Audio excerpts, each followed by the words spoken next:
Hi, Mike Gibson coming to you live from SCAI 2017, and I'm joined by Ehrin Armstrong and Mehdi Shishehbor. Welcome, guys. Thank Well, you. I saw the word CPVI. I thought it was some kind of new valve or something. It was a new word for me. Talk to me about what CPVI is. Sure. So CPVI stands for Complex Peripheral Vascular Intervention.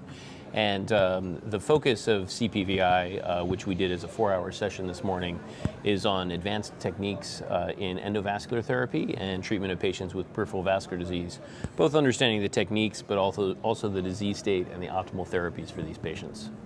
And you guys are adapting an interesting new case-based approach to teaching all this? Yes, actually this born out about 2 years ago. We did a 2-day session where we did a more comprehensive approach. But the way this program works is that we present cases without showing the intervention, just the diagnostic portion of the case. And then the group breaks into smaller groups where there's discussion. Actually, the members in the audience participate in that. And then once that is over, one of the members of the audience presents the collective nature of the discussion within those smaller groups. And then from there, we then go to some kind of a case-based discussion around that. And then after that, there are a series of presentations where we discuss some of the challenges that were discussed earlier throughout the case-based discussion. That must be interesting. You know, if you get 5 PVI guys in a group, you'll probably get 10 opinions on what to do. So it'd be fascinating to see how they came up with the strategy. Absolutely. What are some of the hot topics these days in PVI? How about drug-coated balloons? Are they really penetrating practice now in your sphere? Yes, I think we have seen that there, as you state, there are a number of options for the treatment of SFA disease and popliteal disease, and drug-coated balloons have been available now for about 2 years. And with that, I think there really has been an advent towards moving towards a drug-coated balloon first strategy among many operators.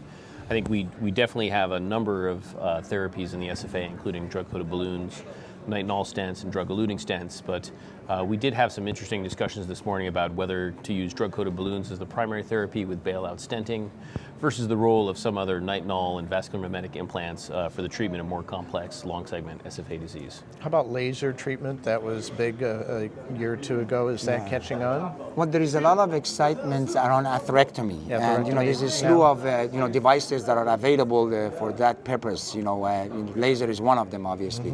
One of the challenges has been lack of data in regards to efficacy of some of these tools. But because of the DCB and the interest in combination therapy, meaning that you do atherectomy, you remove some of the plaque, and then you allow the drug to do its magic and prevent restenosis. So it's a nice combination of synergistic combination of therapies. Yeah. So that synergy has created actually some interest in the field, and there are now ongoing studies evaluating the utility of atherectomy plus DCB in various populations. So we are lucky, honestly, in the vascular field because we now finally have a slew of devices and technologies that we can use for our patients, so we can be more personalized. Even within the artery, I was discussing it this morning with the group, segmentalized.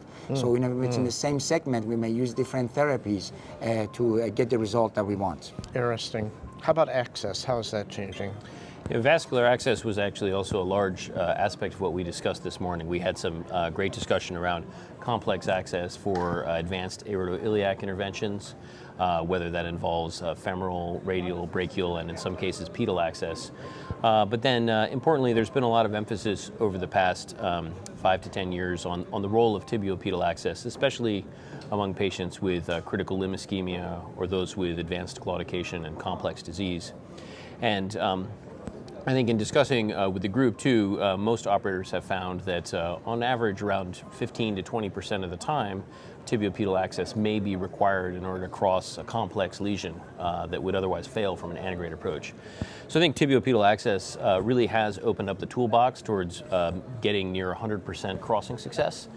In the majority of cases, we found that that's a primary crossing strategy, but then the rest of the treatment of the vessel is completed from an antegrade approach. And a lot of that's related to the devices that are available from a low size 4 French or smaller system with tibiopedal access.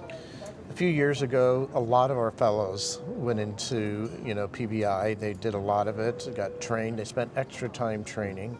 Are as many young people going into that now, or with all the structural heart stuff, is that the new toy and the new hot thing, or as many people going in to do peripheral interventions? Well, I think that there's definitely a movement of interventional cardiologists learning the disease because especially with CLI, it's not just being able to cross the lesion and treating it, it's also understanding wound care and how you manage this patient, how do you make the diagnosis, building a multidisciplinary team, working with podiatrists, vascular surgeons, and other specialties. So I hope that it is true that we have young interventionalists that are interested in this field, because as cardiologists we have it branched out. We don't, classically, we did aortoiliac and SFA, and we stayed away from more complex CLI or aortic aneurysmal disease. But I think now with the folks out there doing these procedures, the trainees are able to, if they are not offered in their own institution, they can go to other programs, as you mentioned, and get the training to be able to expand in the peripheral vascular intervention kind of training. Finally, are people playing well in the sandbox? Surgeons, interventional cardiologists, interventional radiologists? Is everyone getting along in the periphery?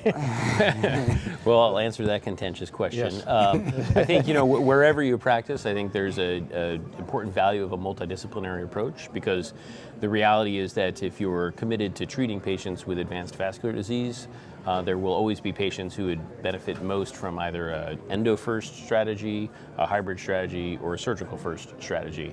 And so I think there's a very important role to be working together, and there's something we can all learn from each other, whether it be more aortoiliac disease that's also aneurysmal, which we can learn a lot from vascular surgeons, or conversely sharing technical aspects of wire skills and advanced crossing techniques. But I'd also emphasize that the treatment of patients with PAD extends beyond the interventional sphere, as Mehdi said, including, I think, importantly, partnering with podiatrists, wound care centers, and also infectious disease and endocrinologists to really maximize the medical outcomes of these patients. Because the revascularization is crucial, but the subsequent wound care and other long-term patient management, I think, is what really affects their outcomes. Sure.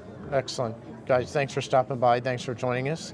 And thanks to all of you out there for joining us live from SCAI 2017.